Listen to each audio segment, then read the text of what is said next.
Two, one. What's good, YouTube? What's good, Twitch? We are here live watching a little podcast interview thing we got going with myself, your host for this hour or so, I guess, we'll be on for. The Glasgow YCS, and we're here. I'm joined by my co-host, Bradley, the bald man, the ginger from Wales. Top 4 nationals, top 32 Euros, was it? Yep. Okay. We're here joined by John Hubbard as well from Team Jobber. Hey, what's up? Go ahead, introduce yourself. Hey, this is John. Yeah, Team Jobber. Been playing for quite a long time and good friends with Adam. And last but not least, of course, we have the man himself, the Las Vegas YCS champion winner, Adam Belohradsky. Go ahead, introduce yourself. Hey guys, how's it going? Awesome, cool. Think you nailed the intro. So I guess just for like a brief little introduction, if Adam, you want to tell us a little bit about like your background and stuff, how you got into this game, and the basics. Sure. Yeah. So I started playing back in Magic Ruler, maybe like the beginning, and played on and off. I'd say I kind of peaked around like Inzector down around a bit, wind up like YCS Long Beach format. And then like I stopped playing locals for a long time, so I thought I was basically done. Come back maybe last year at Chicago in April, started playing again. Went to every YCS this year except for Toronto, and I went to Prague and then Vegas, and You go to finally any other like European events? last year. No, Prague was my first one. Next year I'm gonna plan for two because like Prague was amazing and Konami Europe was awesome. So Is there any reason you decided to go to Prague? Like, was it just sort of like a travel thing, or did you have work there or something? Or no, actually my dad was born there. So we had family there, and I mentioned it to him that they scheduled an event there, and he looked into it, and flights were pretty cheap, so him and I ended up going together. We spent a week there, met some old family. Fair enough. Yeah, it was really cool. All right. Beautiful city. So let's see. I guess when would you say you started like planning for Vegas, like your deck and stuff? Because I believe was there a major event with the adjusted list? Because the adjusted list came out just after Atlanta, or at least it was live after Atlanta. So Yeah. like it was well in advance that we had like the list ready to go for Vegas. So like, what was your like mindset, I guess, when the adjustment list came? Like, were you always planning on going to Vegas, and you just had to wait for the list to start planning, or like what was the process that like took place? Yeah, so I'd been playing, even pre-adjusted list, I was planning for YCS Atlanta. I got really sick and didn't go to Atlanta. So right after that was Prague. And the week before Prague was UDS, and those were both with adjusted list. So I went to UDS in LA. I didn't end up playing because I had work. I just showed up and saw everyone, and was prepping for Prague. I had no clue what to play. Every deck that I looked at, like the mirror matches were all terrible. So I started talking to people, and Denny Yu actually convinced me. Like he's like, this pendulum deck is really good, it's better than all the other ones you've seen. Like, look, and he just kind of sat down and we like went over hands and stuff. And I was like, wow, this deck's actually like broken. Like all the Ignister, Dinosaur, Magister, they're all like fall trolls from your extra deck. Was this before Prague? So, this was the week before Prague. All This right, was cool. at UDS. So I showed up. I had no idea what to play for Prague, and he's like, "Here, play this list." This was me and Billy Break built. So I took it to Prague. I did okay in Swiss. I lost the first round of day 2 to Nature Beast. I swapped out, I swapped out 2 Space Typhoons for the second and third Eccentric Archfiend, and then I won the giant card, the Break Sword. So I played basically the same list in Vegas. Hubbard and John and I came up with a couple changes. But that's about it. Pretty much the same deck from Prague. Same ideas. John, you want to tell us a little bit about your like I guess involvement in this process? Yeah. So I remember seeing the deck at first, and Adam showed it to me. I think before Prague, and like we got the list from Denny's list from the UDS, and I really liked the way it looked. It looked like a really well-tuned deck, and you don't really see decks like that well-tuned that early in a format. I mean, it was just maybe 2 or 3 weeks after the adjusted list, and yeah, I really thought it was just a great deck, and what's it called, Adam's success really led me towards it, also to use it for Vegas, and we tested it a lot.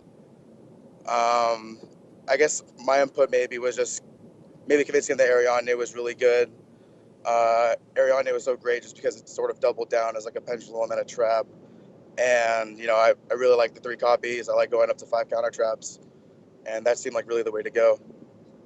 Yeah, that's one thing that I noticed in Prague. Ariadne was actually insane because it was one of the cards that let you play going second. Because you could pendulum into their counter traps and they would just counter trap you and you'd be able to search your own strike or whatever. It's like you kind of get into these solemn battles back and forth where like no one could pendulum summon. But like if we got to see Ariadne more often than our opponents, we'd win more games going second than other people playing the same deck. Yeah. One of the things I wanted to ask was like, it's my opinion on the current format is that like, it's funny because like you guys have like stated that like that deck is well tuned and it's well built in in such a short time. Which, to be fair, it is. I saw that list myself. I think a week before Prague too, and I was like immediately torn because I played Cosmo at Prague, and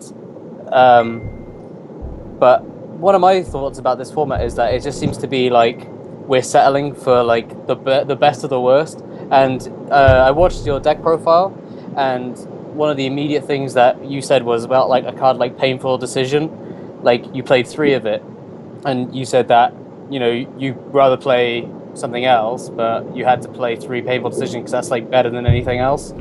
And you like basically the question is, would you agree that like this format is bad because it lacks quality deck building? Like in contrast to something like Necros format where those decks are like, no, I can't fit 3 Valkyr or I can't fit X into the deck. Whereas this format is literally, I have to play 3 of this because everything else is so much worse.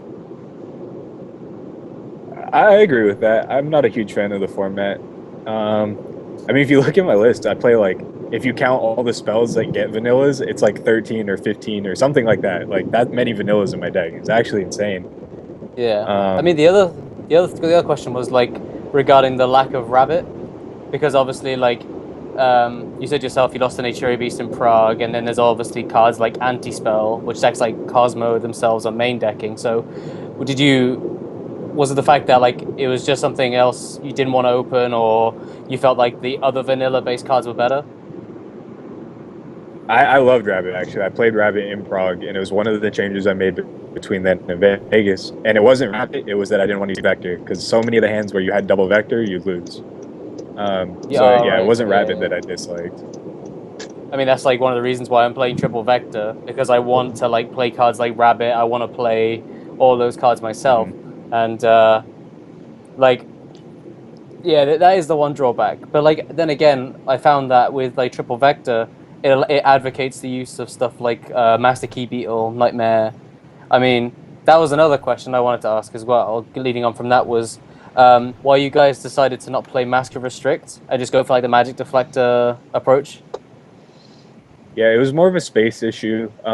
With the Magnus deck winning ARG the week before, I don't know if you guys follow ARG a bunch. Yeah. Best player in the world. John and I like. Yeah, okay. John and I spent the whole week talking about Magnus, actually, leading up to it. And it's something I was really scared of. And when I realized the Magic Deflector just, like, destroyed their whole deck. Okay. And it hit enough cards against Monarch that I was okay with it. I made the switch, and it was just a space thing. Like, I liked Mask Restrict. I was using it all the way up until then. And I don't have an issue using it now. It's just I was afraid of Magnus. Okay. Magnus, that's also the reason why we used another Utopia as well. That seems kind of odd. Was the second Utopia let us we sighted in the Utopia, we'd be able to make Utopia, then put lightning over him, and then when they used Magnus to bounce him, lightning, we'd be able to make a second Utopia after, and then put the lightning on top, and then just attack over it. And that was just a really clean out, a way that we didn't want to be able to fight variants. And we were just able to use something from our extra deck, just for a normal thing that we do, which is, Pendulum got 4 guys out. So, just going back a little bit chronologically, basically, like, before we get into the specifics of your deck, it seems to me that you guys were always set on Dracopals being the deck to play. It was just kind of a question of its nuances and specifics and stuff. Did you guys ever consider, like, a different deck at all at any point? I don't know about John, but I tested Cosmo a lot, I tested Monarch a lot too, but I had the same problem with the early Pendulum decks, was that the mirror matches were just all really, really bad. And not that the mirror match with like our specific build is any better, but no one else really was playing it. They were all still using stuff like Donkey and Armageddon, just cards that like were really, really bad. So, going forward, I was even just telling John that like I don't know if I would play this deck at our regionals next weekend. Like this Beatrice deck looks really, really good. I think the mirror goal match series it's changes still a not. lot. Yeah, it does. And Harbinger is awful. It makes the mirror match like atrocious. But like for Vegas yeah. specifically, like you guys didn't consider That's something else for Vegas? Different story though. Not for Vegas, no. Again, going into the UDS the week before Prague, I was open to anything. I almost played Jeff's Phantom Knight deck for it. If I could have gotten the cards, I probably would have played the Phantom Knight deck then. Yeah. But after Prague, I was set on the deck. Like Barrett Keys also went to Prague with me, and he was talking about how Billy is kind of falling back in love with Yu-Gi-Oh, and he related this deck to when Billy came up with the Trigon Dragon Ruler deck, and everyone was still using like the Plant Dragon decks at the time that were just like not good at all. And when he rebroke that format with Trigon and Dragon Ravine and all that, he's like, this deck that Billy made, this Pendulum deck, looks just like that. It's like the same format. Mm. Oh wow. And hearing that, I was like, if Billy's that far ahead of everyone, if he's playing again, he's one of the best. And I saw how good the deck was. I saw how far I was ahead in Prague. Coming to Vegas, I knew a lot of people weren't going to be as ahead of the format as I was because they weren't at Prague physically. They only saw the coverage. And the coverage at Prague was a lot of Cosmo because I think a lot of people, myself included, going into Prague, were like, it's a deck that didn't get changed. The skeleton's already there. I don't have to build it. With the Pendulum deck, people were still trying to figure out how to build it. So going into Vegas, same with Monarchs. So I think going into Vegas, it was going to be a lot of those two decks. I ended up being wrong. Like there was tons of Pendulum at Vegas, but that was the idea I had going into it. Did you not find a little bit of a sort of, not really contradiction, but like there was a kind of an issue because whereas when you go to Prague, I feel like personally Cosmo is significantly better in Europe than it is in America because number one, we don't have lightning, and number two, we have a different ruling on Call of the Haunted. If you MST Call of the Haunted, chain it. In America, you guys wouldn't get, like, for example, a Dart Destroyer pop or a Slip Rider pop, whereas in Europe, we do. So Cosmo is, like, a lot stronger in Europe than it is in America. Like, was that ever part of your, like, thought process? Yeah. I've never heard of that until right now. That's I didn't know that. Wow. Throw up in my mouth. That would change everything. Yeah. Jeez. Yeah, that would. Huge.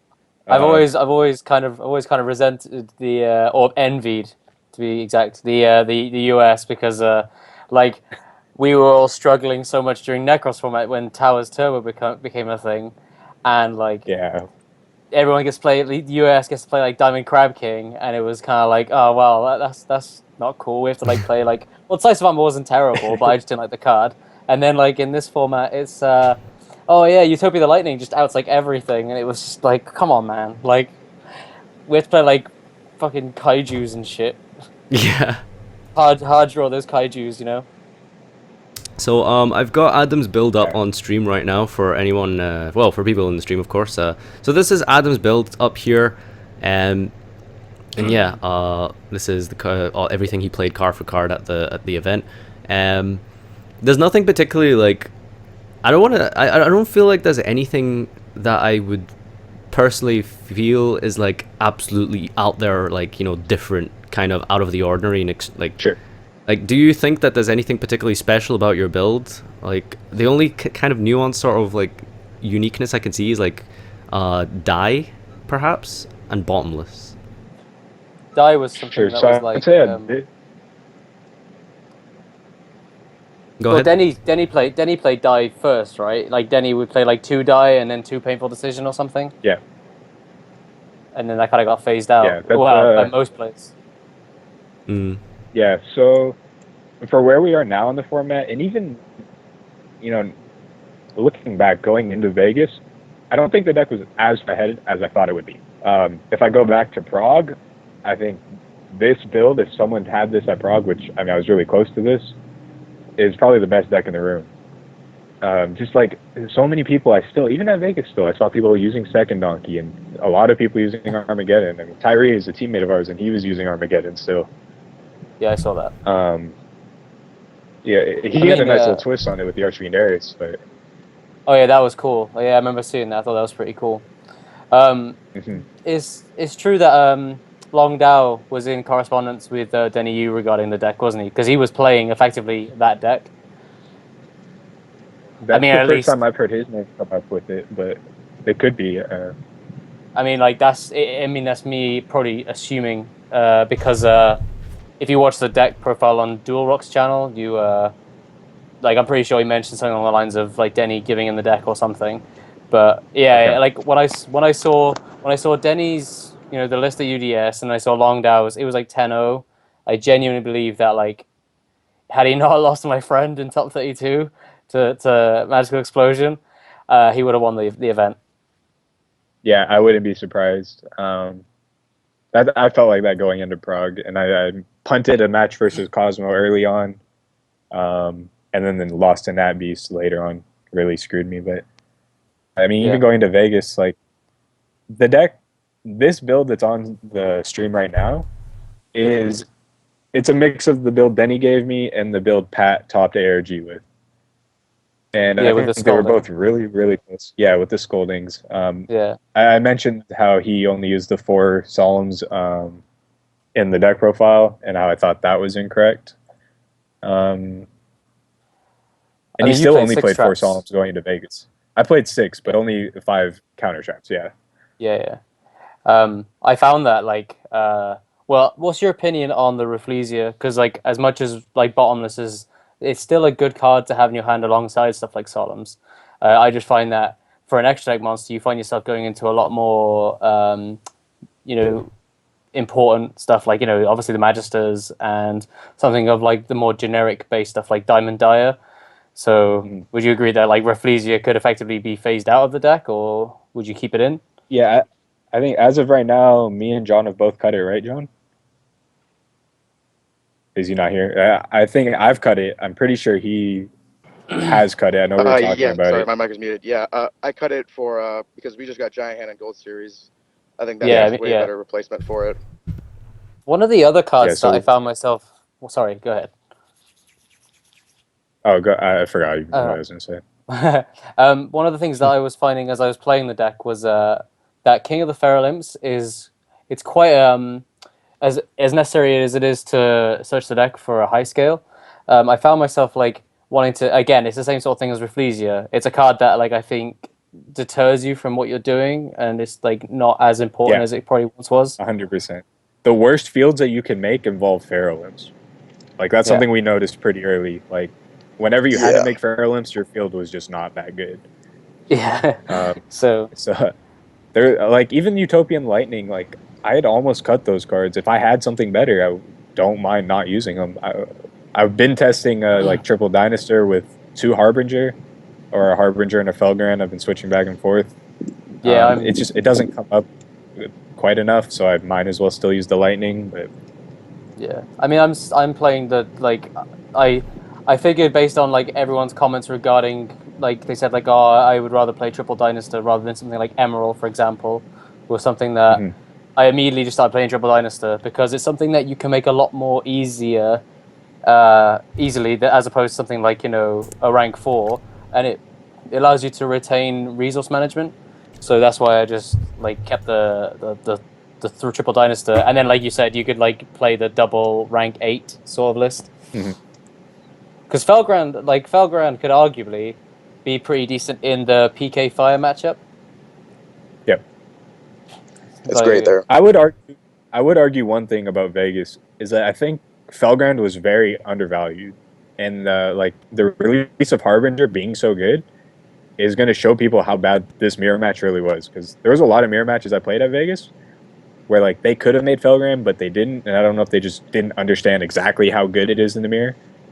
And now that they have the card like Harbinger, that's just like it's obvious to make the card, right? Whereas Felgrand, there was terror between whether you should make it or not.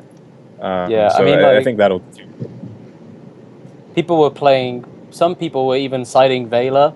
No, I don't know, not necessarily in like the Draco Pal deck, but like the fact that people decided to play Vela as an additional option against that deck should indicate that if you can make something that is a Vela with a 2/8 ass, then you might as well, you know, do it, because it doesn't cost any sort of resources at all.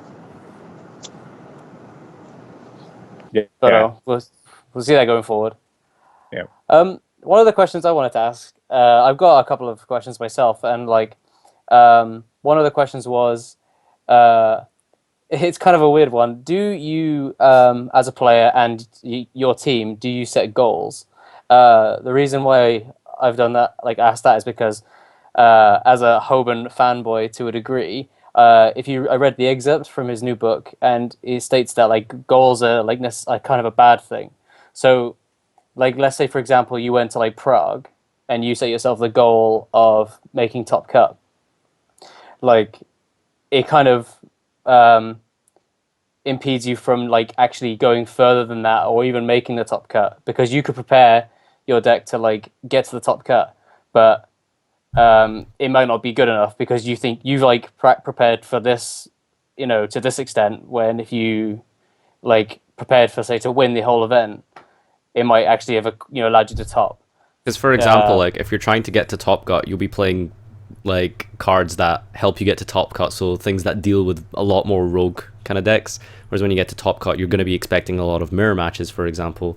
So I think that's kind of just elaborating on what Brad is kind of hinting at, I suppose. Yeah, it's more or less. So, is the question whether I agree with that statement, or Are you goal oriented? Yeah. Or do you agree with that that sort of theory? John, do you have a comment on this? Are you muted again? He's muted again. Great. Good. Like I don't. I Yeah, disagree sorry, I was muted again. with I a think you're goal goal in oriented. that sense in Yu-Gi-Oh. So So I guess you're trying to like going to the event, you have like sort of an idea of the what you want to goal. So I'll answer it this way. The goal in Yu-Gi-Oh, I'm assuming anyone playing competitive is going to be to get first place. So Okay. I don't understand the idea of building your deck to top versus building your deck to win, because you should always be building your deck to win, even if it means you don't top that specific event. It's a law of large numbers thing. You can't win every event. Yep. Like, there's just too much variance Yep. involved in the game. Okay. So every single event you need to build it to get first place, and if it means you don't top that event, so be it. Okay. Like so when you play in an event, so like I myself, as I played in the last 2 or 3 events, so like Prague and Euros, I've always taken it like as it comes, like step by step. I go in and I want to, like, my initial goal is to play optimally. Like always to like just play with what you're dealt and try and make the best reads, because ultimately that will get you to the result that you want. Which sounds a bit like obvious, but like let's say It's I win like definitely overlooked. yeah, It's but like let's definitely say overlooked. I win the first 5 rounds. I'm EXO after 5 rounds, and I've got like about another 5 to go, and like realistically, I shouldn't. Like, I don't know if you should be aiming. I don't think at that point that I'm going to win.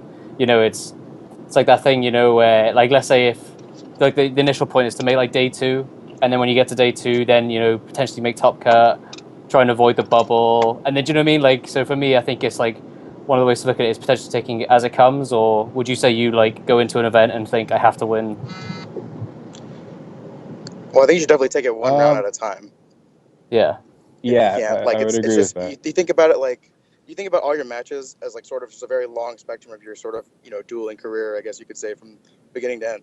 You're not really like, every single match is its own little pip on the radar, right? And it's not like you're gonna you're probably gonna win if you're pretty good, probably like two-thirds of your games, and it's just about whether you can string enough of those games in a row to actually win a tournament. And a lot of things have to go Yeah. right. I mean, you have to see, like, you can watch the coverage for Adam. I mean, a lot of things went right for him for him to get to where he hit. Not taking any credit away from him or anything like that. Yeah. But a lot of things went right. Top deck monkey board here and there. Takes you a long Yeah. way. And The takes you a infamous long way, monkey and- board. Did you hear any like comments?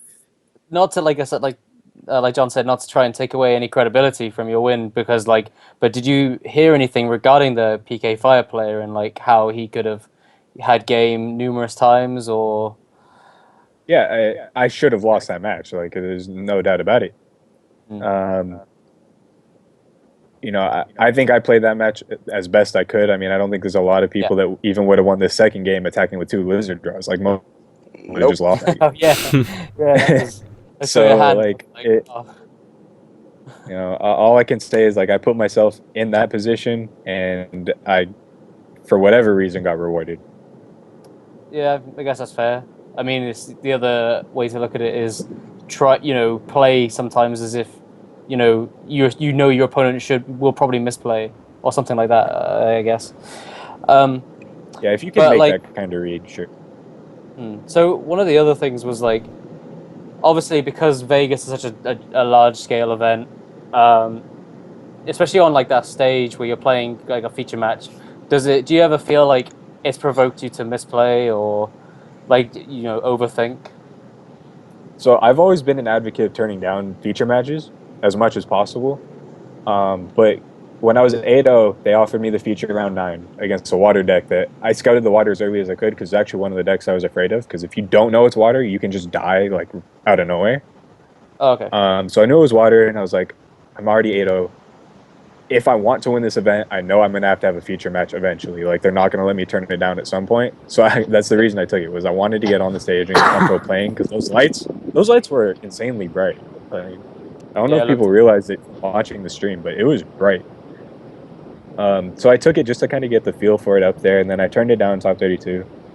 And top 4, they wouldn't let me get out of it. Me and Trinell tried. Like, we were both arguing. Like, let us play over there, give them the feature. But I guess Alex had it the round before, so they didn't want to give it to him 2 times in a row. Yeah. So I got stuck with it in top 4 and top 8. Maybe it affected Trinell. Maybe that's part of the reason why he made the second Dante, not the break sword. Or I don't know if my opponent in the finals misplayed a lot. When I watched it back, nothing stood out to me, but I could see the stage affecting. Yeah. In the finals, I'm pretty sure I noticed. I think it was the penultimate turn of Manuel, where you have a board of like a Felgrand and I think it was like a sorcerer or 2 other monsters, and Manuel spends it seems to be quite a long time looking through his extra deck, and I'm pretty sure like at one point the judge makes a remark at him. Was it a remark about slow playing? Because I'm pretty sure he makes a Castell, did get which a is slow play warning. Yeah, I thought he did. We just saw it, and everyone kind of thought like, "Oh, that play doesn't seem quite good." It's because he was like looking through his extra deck for the longest time, and the fact that he just had to settle on. There was one point earlier in the match, and I don't remember exactly when, but I brought up the topic about slow play warnings because I wanted to know if he had already gotten a warning earlier in the tournament. He didn't, but it was something I wanted to know going into that last game, because I noticed when he was in a bad spot, he would take a lot of time, and if it was something I could get advantage out of, I was going to take it. That's fair. Because that definitely like, it was funny because it just seemed to be like the play or the thing like, well, he was already in a terrible position. I mean, like from the start of that final game, you could see that like, I think his hand was suboptimal. The 6th card he drew was maxi. Like I think everything was working against him in that final game anyway. So it's just the fact that like to really finish it off was the fact that he sees the writing on the wall and just has to make a really suboptimal play. So. Writing on the wall. My God, YCS commentator here. Sound like Oliver Gurman, mate. Yeah. One thing I wanted to ask was, in your previous matchups, I don't know how many features you had total. Like, I think you had 3 total, or something. But what I noticed that you were doing is, like, the way that your mannerisms and the way you handle your cards and stuff was, like, very quick and lightning fast. And I saw you preemptively scoop, like... I mean, of course, I understand the logic behind preemptively scooping, but I felt like there was a couple of occasions where I felt like you scooped up, like, really really quickly and didn't even like wait until like your top deck and stuff like that. So I just wanted to ask, like, do you kind of feel like there was any point where you scooped unnecessary? Do you recall like what I'm referring to? Like, I can't personally remember off the top of my head, but I just remember I have this memory of you like scooping like super early. Like, is there any sort of reasoning behind that other than the obvious? It was the finals game 2. You mentioned it. I remember you mentioning it to us anyway. Yeah. Like, especially in a Yeah, finals match, do you not think like it's kind of unnecessary to like scoop so quickly like that? I'll be completely honest with the second game. I was a little on tilt because I made a misplay, and not a lot of people noticed it. But when I placed, I think the third sorcerer. It was either the second or third sorcerer when I placed in my scale. And if I had swapped that with the vector in my hand, I won that game hands down because I would have just had the dinosaur sitting there, and he would have never been able to eccentric my solemn, and it would have just been over on my next turn. And when I did that, I was like, oh fuck! So as soon as he eccentric the back row, I knew his pendulum was already loaded. Even if he couldn't do the 8,000 that turn, it would have been really really hard to come back. And I don't think I have anything in my main. I already used my Regeki on this stupid paladin. So I don't think I had any single card top deck to get out of at least the play I would have made if I were him. You can make the argument that I should see what he does and see if he makes a mistake. I think we were seeing an Ariadne search at that point, but I think like that was it. But I mean, it's fair enough. Yeah. I mean, like I don't think I saw it to such an extent where I could comment. But it's fair enough. I mean, the other thing is, you could argue that you're pretty confident going first with the deck. I mean, it's built that way. Yeah. So, I gotta shout out Elvis real quick because he's giving me shit on Facebook. So Sure. there you go, Elvis. The other remaining, the questions I have left are, so moving forward, like with the deck, obviously it's like really subjective to the ban list and that was another thing as well. I'll get to that in a bit, but like, do you think so? Moving forward, obviously, say if Pendulum survive the ban list, because let's face it, like they are pretty fragile as it is. There's a lot of inconsistencies with the deck. It's like the way that I see this format is that, say with Necros, everything was powerful, but they weren't overpowered. Like they all had like once per turn clauses built into them, and as a result, it was a really powerful, consistent deck. But this one is an inconsistent, like glass cannon sometimes because it does this really insane board first turn, or it can brick. Cards like Face Off or Monkey Board, for instance. So do you but the question is, without rambling, do you think Pendulums will be a deck when Winter Blossom becomes a card?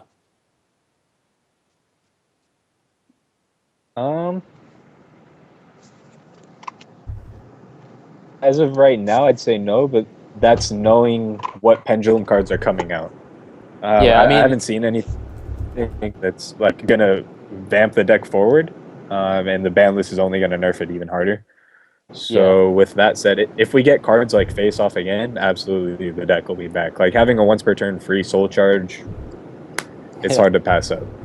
Yeah, I mean, there's a new pendulum monster called Rector Pendulum, and Rector Pendulum like is a 5 scale that negates. It's like its scale effect is that it negates the effects of all your opponent's pendulum monsters. So like, on top of cards like number 86 and Vector Pendulum with Dynastor, and a Rector can just make that matchup even more awful, arguably. Assuming that we still have like the Slayer cards and Face Off, like all that stuff still has to be intact for Rector to thrive. Yeah. Because like, if there was ever a card to make Face Off bannable, it was definitely Rector, because the fact is, once we get Rector as a card, we then have like, we get to dictate or like decide which scale we want. Because before Rector, we're faced with the decision of either gambling for the luster or getting the luster out of our deck and into circulation, or just putting a 3 scale on the field and a vanilla in the extra deck. But like now it's completely different, where it's like, do I want a 3 scale or a 5 scale? Yeah. So that's huge. Like, I think my point that I wanted to bring up is that it's kind of hard to like theorize these things in the future and stuff without like seeing a list, and I think it's very important. So I guess like moving on to the next section now, just before like we get onto a couple of viewer questions. So guys listening, feel free to throw any questions you want at Adam here, and he'll answer them for you. Not Yep. pineapples. Like, please, we don't care what his favorite pizza topping is. I hate But pineapple on pizza. Really. I know, right? That's just murder. But What's I up? think I've probably like going forward, I guess, post Vegas and shit like that, it would be a good question, I guess, is like, I mean, the ban list, of course, is a very controversial topic because people have a lot of bias towards it. People have like, Konami logic where it's like we have predictions of what Konami will do. But in your personal opinion, like, how do you think what do you think should be done with the ban list to balance the game and, just give it more life or make it fairer and healthier? I really dislike cards that like rely on randomness. So stuff like Tin Can and Face Off, like I just don't like those cards. I don't think they're healthy for the game. It's one of the big reasons I didn't want to use Cosmo. I was like, 33% of the time you use Tin Can, you're going to lose the game because you're going to hit like Forerunner or Eclipser or something that's like not helpful. I think Ignister is probably one of the cards that to me has a target on its head. Yeah. Even if they even went as far as like just getting rid of Luster, like they could just ban Luster straight out, and keep Ignister at 3 wouldn't be a problem. I think banning Luster would be a bit of like, that'd be murder, don't you think? It'd be interesting to see how it changed for sure. I mean, we definitely see like if people were trying to play the deck, we'd see Feral Imps come back with like Mass Chameleon or. The Ignister is too powerful to ignore for sure. Yeah. Yeah, you could definitely see like I think it could definitely see like a semi-limit or a limit, but then it starts to what will then be an already sort of weak matchup against Cosmo. Like without Ignister, that deck just outright sucks against like Cosmo, and then then again, Winter Blossom's just gonna ruin that matchup anyway. So yeah, I don't was surviving the list either. I definitely think they're gonna lose some cards. that fragile deck, or it becomes even worse. Great. Yeah. So I guess you're pretty much suggesting that like you want to see less randomness, but what about like floodgates or something at all? Like, do you think, for example, Dominion should be dealt with in any shape or form? Or you haven't actually spoken too much about Monarchs at all. If you want to like maybe give like a bit of a longer answer. I actually just don't respect Monarchs a lot. I don't think it's very good. I think like Chris's and Gomez's deck I think was really interesting, and it might have been one of the best decks at the event. Chris and I were talking about it, Welch, and it's like a 20-turn FTK because like as long as you just don't mess up, you'll win every single game. But it's like the smallest mistakes on the planet, and you'll just lose. But as far as Monarch go, I'd like to see like their ability to drag the game out makes it miserable, and it's like one of the main reasons I didn't want to play Monarch is those game ones so often go to 40 minutes because you're both just like prime. Yeah. So I'd like to see him. Anything specifically that I would hit out of it? I'd love to see Prime just go to 1. Like I don't think anything else is really a problem right now. What about and I don't even know if I'd say Prime's a problem. Would you I say just don't like like the card. Would you say going into like a Cosmo-based sort of game state, like if Konami want to advocate their TCG exclusive, would you say that what's it called, like Stormforce could see hitting to try and balance the matchup? It's probably the prime candidate, really. I mean, it's the best card in the deck.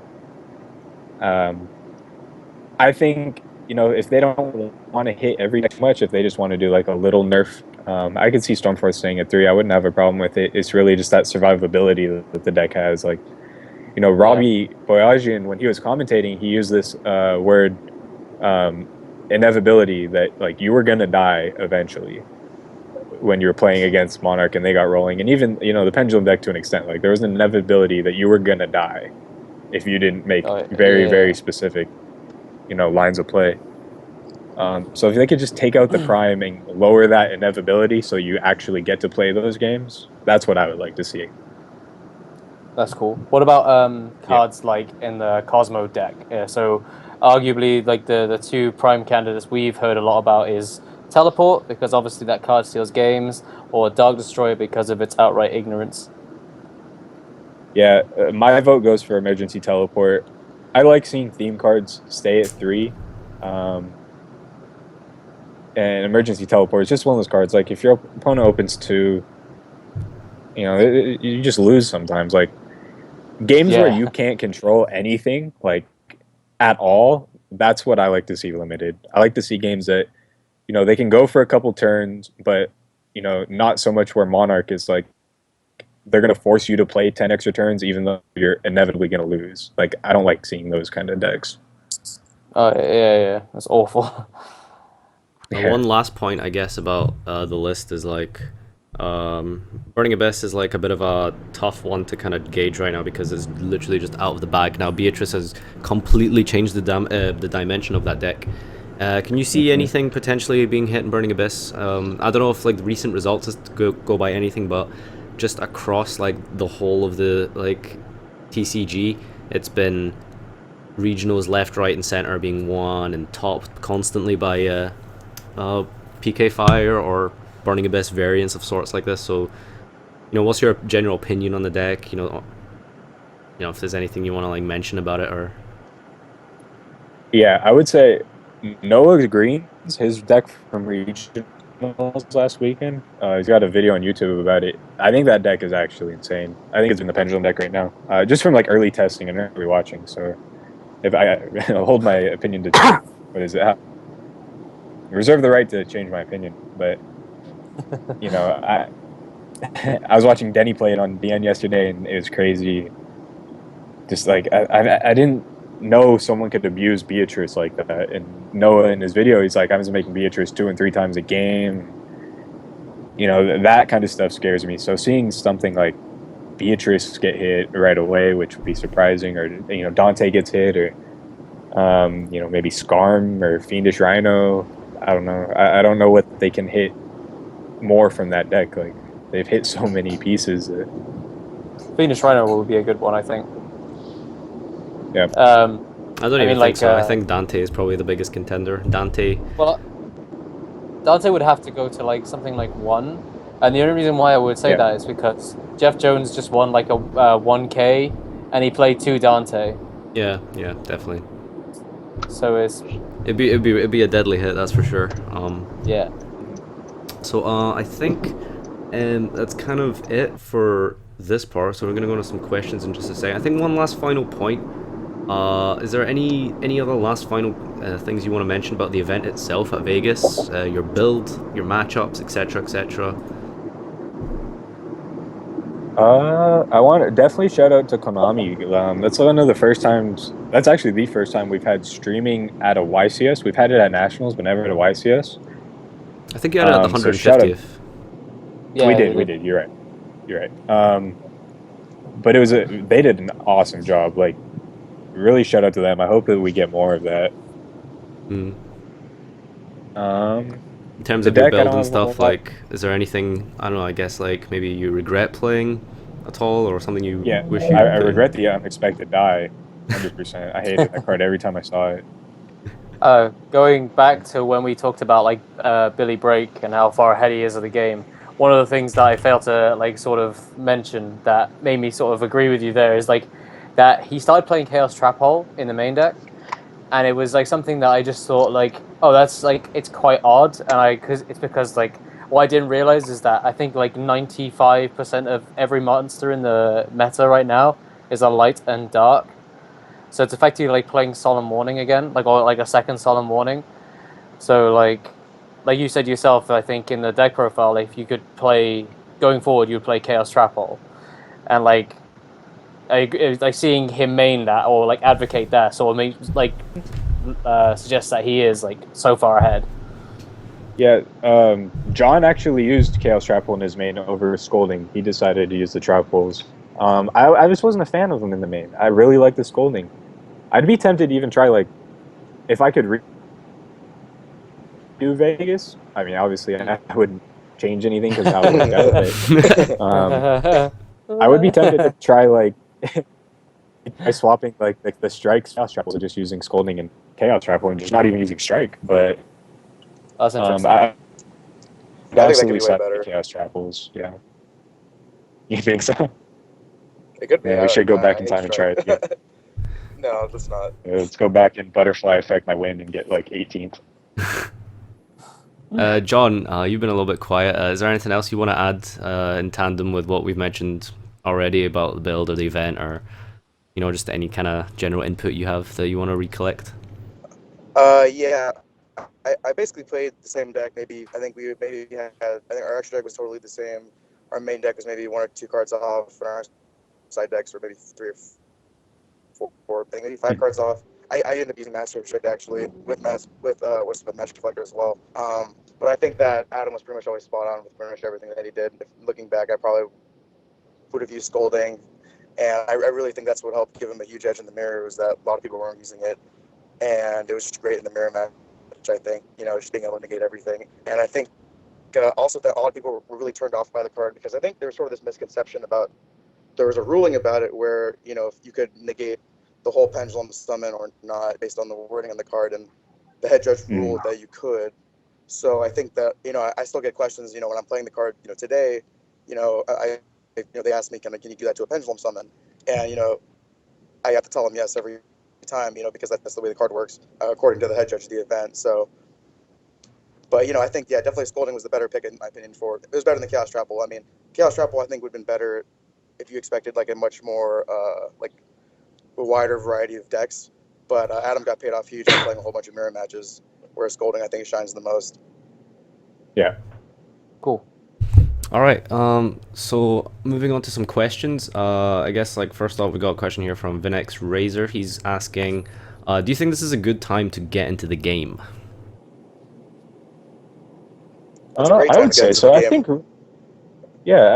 the really only wall with this game sometimes is the cost, and it's really cheap right now. Exactly. Yeah, and they fixed it. I mean, Gold Series it made the barrier to enter this game way lower, significantly lower. Cards like Eccentric right now are between $5 to $7, whereas they were maybe $20, $25 2 weeks ago, and that's just huge for the game in my opinion. I think it's a really a great way that Konami is showing that they're actually caring more about the players. In my opinion, obviously it's a cash cow for them, but it also benefits us because now we don't have to worry about getting these cards. We can get our Ignisters, we can get our Luster Pendulums now or whatever. Yeah, we've always discussed that Konami really wanted to I've never really been a fan of the secondary market. So before the adjusted list, you were seeing sorcerers go for 30. Well, when it first came out, £70, and then it settled at 35. So that's roughly about $45, roughly 42 or something like that. And then as soon as the adjusted list came out, it just plummeted to £15. So, and then they obviously then with gold, it's done that too. I mean that gold, the Monarch structure, and then the new rarity format and Bosch has literally crushed a fair amount of the secondary market. So yeah, now is definitely a good time to get into the game. I mean, there's a it comment sucks for a chat lot of saying people that were heavily in. When you go, Adam. Go ahead. There's a comment saying Strike's still $50, but that's the most expensive card. That's normally that's one of the cheapest best cards out there, right? I think Breaksword $50 for the right now. Right? Yeah, I there's saw a it few jump up to exceptions. 40. But I mean, that's not even bad. We just had Destroyer at 80. We had Infinity at 50. I mean, yeah, to have one card at $50 is sweet. When Dimension of Chaos came out, the first few weeks, there was YCS. I think it was YCS Dallas or something, and it was the YCS where the top 4 were all Cosmo, and San I was on Jose. my way home. That's the one. And I was on my way home from a regional, and I was thinking oh my god, I have to get these now. I know I have to get these, so I bought them for £70 each, £210. Then I think 2 days later, after that, they all went up to 140 quid each. Did you sell So them? it's Yeah. I managed to get an additional playset, and I think I sold each one. I sold one playset for 200, so not really making my money back. And then the second playset I sold with the core for 320. So. Yep. Yeah. God bless the infinite gold. Let's see. Killer King 427 asking you, what was your first thought when you ripped Monkey Board in top 4? I wish we had audio from the stream because I literally for every single turn I was like the first turn I was like I got 1 out of 28 cards to rip monkey board, didn't draw it, drew waving rise. Next turn 1 out of 27 cards to draw monkey board, didn't draw it. 1 out of 26 cards and I drew the monkey board and I was like Jesus Christ. I was like, can you stop this? And he was like, no. And that's like you can see me sit up in my chair right when I asked the question. I was like, wow, I get to play again. This is awesome. So yeah. Is he just judging by The your monkey mannerisms board. and stuff on video? Like, I felt like you were one of those like table talking kind of duelists. Like, is that true? Yeah, I love having a good time. I mean, I'd rather play with an opponent who's willing to talk. Me and Trinell back and forth, we were laughing the whole match. Yeah. So, Alright. I play the game because I love the game, not because there's money or anything. Elvis be back asking you, why don't you go to locals anymore? Hey, Elvis, shut up. I don't live in Northern California anymore, you newbie. I moved to Southern California, and all the locals that are like good are pretty far away. For one, I don't know a ton of people down here yet. I know some, but not enough that I could just borrow a deck all the time, like I used to do up in Northern California. So I don't actually like have cards on me most of the time. That's about it. That's really why I just don't go. Ace MVS asks, will you be at the SJ regional? I will not. I don't think so. Like, there's a small chance I go, but who's Ace? Who are you? If you know it's SJ Regional, I don't know if you want to put your name in chat. No idea. But he also asked what's under your hat later. So I was gonna skip that, but I thought since we're on the topic. I don't know. My bald ass head, I guess. Right. So Hoban is bad. Asks thoughts on Cosmos now and going forward. Hoban is very good. Thoughts on Cosmo going forward? Yeah. If they don't get hit, they probably become the best deck by default. If as of right now, they're probably the third best behind BA. Yeah, I mean, it's kind of going to be that deck though. That like it just might not get hit for a long time, and I mean they still have more support to get. So I mean, it's safe to assume they might not get hit. Yeah, it might just become the new GB deck. They're like, oh no, this guys, everyone pick up your GB cards. Yeah. The mirror sucks so bad though. Like the GB ones like was okay, and then like this one's this one just sucks. Oh wow, rip system down, handshake, like cool. Duck Murderer asks, sorry, actually I skipped ahead of one person. Blazes Demon asking, what has been the worst matchup for you? It's still Monarch. I mean, you have to hard draw outs to domain.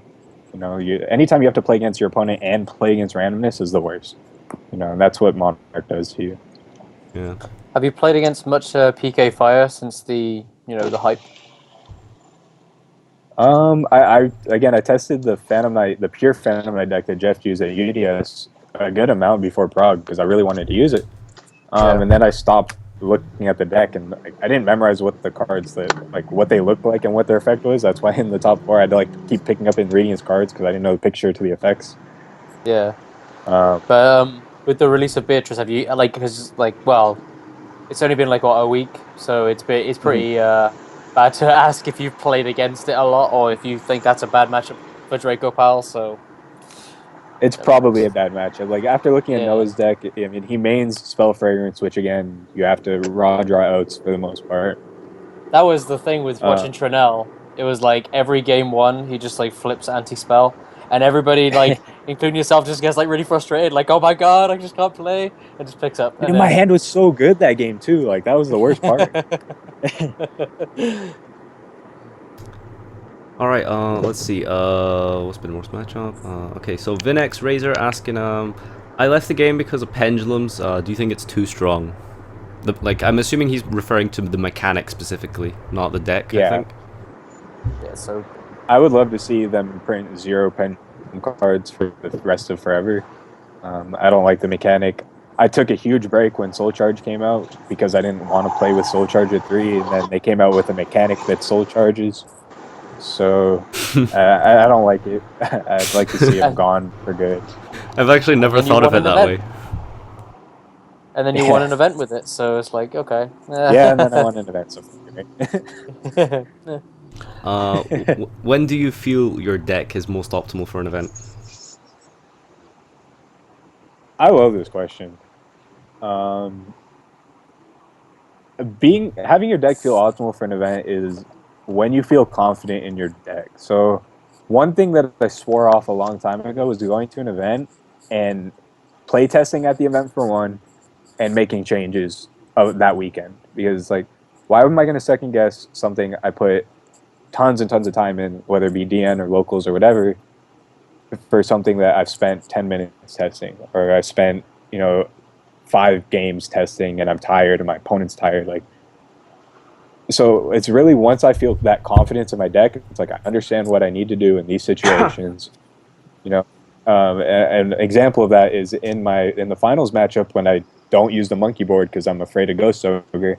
I already knew that I had 4 monsters I could summon, and I was confident enough, 4 monsters and a scolding, that I'll win enough games in the mirror match that I don't need to sorcerer. So it's stuff like that. Like, once you get confident enough knowing how bad your plays have to be almost so that you can still win, that's when I would say I feel optimal. But it's really, it's this having a confidence in your deck that you built and you understand what your goals are. If you want to read a book about that, Next Level Magic by Patrick Chapin, he I've read talks like a lot half of about that. that confidence. It's a great book. Yeah, It's it's so absolutely good. great book. I need to finish reading that. It's so good. Okay, DGZBK is asking, thoughts on how you still see players like Billy and Jeff not playing Upstart when it is theory-wise correct to play. I mean, that's a bit of a loaded question at the end there, but yeah, what do you think about these players not playing Upstart? Yeah. So again, we'll assume that theory-wise it's correct to play is actually true, even though it may or may not be. So you think it is correct? Most of the time. There was a couple times in Necros that I didn't think it was correct. At YCS Chicago, I didn't think it was correct. I don't think a lot of people then realized that there was very specific combos you could do with Gungnir to do exactly like 8,000 or like 84 or something. So using Upstart, and that was something we gained an advantage on at Chicago that people didn't catch on to later. But for the most part, yeah, I think Upstart is the best, especially when you're playing the best deck. And the reason for that is that's the deck that's going to get floodgated. So, for example, like Pendulum, I'm the deck that's going to get floodgated. I'm the deck that's going to get anti-spelled, or if I played Water back then, I'd get Macrocosmos or whatever. It's always the best deck that gets floodgated, and you need to see your outs to those as fast as possible, and a lot of the times you have to raw draw those outs. So having upstarts and having the smallest deck possible when you need to out floodgates is huge. A lot of the mirrors that I play, though, I'll slide out upstarts just because if I'm not getting floodgated, if they're not going for like a let me clear board and flip anti-spell in the mirror match kind of strategy, or, we saw with Necros, they were citing mistakes for the mirror match. Excuse me. If they're not doing something like that, if they're not trying to flood you, you don't need upstart in the mirror. I don't think so, at least. I mean, my personal opinion is that, like, I feel like I played Burning Abyss for a while now, and I think like Burning Abyss probably shouldn't play Upstart because of the fact that there are a lot of combos that are 8k exactly. The deck's very slow and grindy, so I mean, taking advantage of things like Barbar, Nightmare Shark are very important. So I don't feel like decks like Burning Abyss should run Upstart. John, do you want to like interject, give your opinion? I think for the most part, using Upstart is probably correct, mainly for a lot of the reasons that Adam said. Yeah, I think you have to have a very specific instance to not use the card, just because I feel like, I think BA is one of those. Yeah, sure. And well, I'm not too familiar with the BA deck, so I couldn't really give my opinion on that. I think just, I guess a general, not a rule of thumb, but maybe more of as a heuristic kind of thing, is just that you probably want Upstart Goblin more in decks where, you're like Adam said, exactly, like where you're going to be, has the target on its back and you need to be able to fight back. It's like what we were referring to earlier, fighting variants, and that's really what you're trying to do. All right. So 2 more questions, I think. I guess we'll go with this one is, I guess, a little bit interesting, from Gandora6553 asking, what do you think are the most underrated and most overrated decks this format? Most underrated is Magnus, and most overrated is Monarch. John, what's your opinion? I don't even think Monarchs are overrated. I think everyone thinks they suck. Oh, I think okay. Monarchs If we're are. on the I same think page, Monarchs are then. easily the most overrated. Yeah, Yeah. very short and sweet there. The Magnus deck is really good. The Magnus deck, I think people are sleeping on it. Yeah. I mean, like there was a guy that like played through Maxi, and I was saying to Nadir like the other night that like it was it was bad of the guy that he played against, but the guy like played through Maxi, gave him like a hand of 15 cards and dropped Magnus and still won. And the question that I was thinking like was, does he play it out to Magnus, like, or is he just trying to like hope that he doesn't drop it and capitalize off the little guys? Because like, you know, the fact is, like you said yourself, like the deck won an event like a week before, so like I can't see the logic in going, oh well, that deck's proven to be a, you know, consistent, you know, deck or competent deck, so I'm just not going to prepare for it. And then look at your hand of 15 cards and go, good game. Yeah, it just seems wrong. Yeah. I saw. I didn't have a main deck out for Vegas. If I saw a game one, I was scooping. It was something I accepted going into the event. I saw Calvin Tahan drop Soul Charge like 4 times on feature, so I mean that's probably something to do with the deck success. But there was When actually I kept hearing about. Sorry, go ahead. no, that's fine. I was actually gonna go with a follow-up question if you want to finish up. Okay, yeah, I was gonna say, like, when I heard the deck was doing well, I was like, all right, I gotta check it out. So I jumped on stream, and this guy, like you said, he just kept drawing Soul Charge. I'm like, I can't understand how this deck is good if you keep drawing that card. Stop. Yeah. Like, what's the strategy? I'm Calvin Tahan. I'm the best duelist in the world because I draw Soul Charge every game. My one up. I just fucking. Yeah, I was gonna ask you did mention that you played a second copy of Utopia in your side deck for outing the Magnus, etc., etc. I just wanted to ask, did you ever not consider playing the Quantal guy, the Book of Moon dude? Because Magnus is unaffected by everything except Quantal cards. Like, did you ever consider playing that instead? Yeah, John and I talked about it earlier on. It's just like him not being a quick effect really sucks because either way you have to make 2 rank 4s, right? Either you're making 2 Utopias or you're making Utopia and the other guy. Yeah. Green Layer, I don't know what his name is, but you know, either way we had to make 2 rank 4s, and like Lightning was just a better out than booking it and attacking over it with something else. So yeah, it's something he mentioned Friday of the event, but fair enough. There was just okay, so I think that pretty much wraps it up. There's one final question, I guess, just for a little bit of fun. Someone is asking, what is your favorite deck of all time, Necros. All right, it made me fall back in love with it. Yeah, a lot of people enjoyed that format, I guess, which is fair enough. Let me just double check if we got anything here. Otherwise, yeah, we can do a couple more if you want. I mean, chat's just gone dead now. I think everyone's kind of got their questions asked to.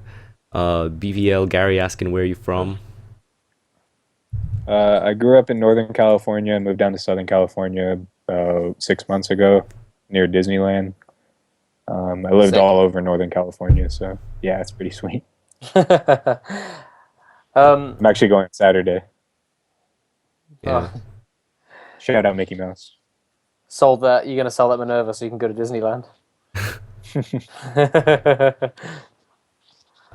Yeah, so I guess just to like wrap up everyone, John's managed to disconnect, but this has at least been the YouTube oh, is he coming back? Yeah, his phone died. Oh, okay. Yeah. So we'll probably do like a little after stream little kind of duel thing going on here, I think, if you're gonna stick around. But at least for now, if you guys have been watching this on YouTube, thanks everyone for tuning in. Please remember to comment, like, subscribe. Of course, remember to check out Adam's team, Team Jobber. You can find them on Facebook. Give them a like, give them a subscribe on YouTube. You guys probably are aware of it. They're like a massive channel. So I'll leave all those details in the description. And yeah, again, as always, thank you for tuning in. We've been joined by Bradley Haywood and, of course, the champion himself, Adam Belohradsky. So see you guys later.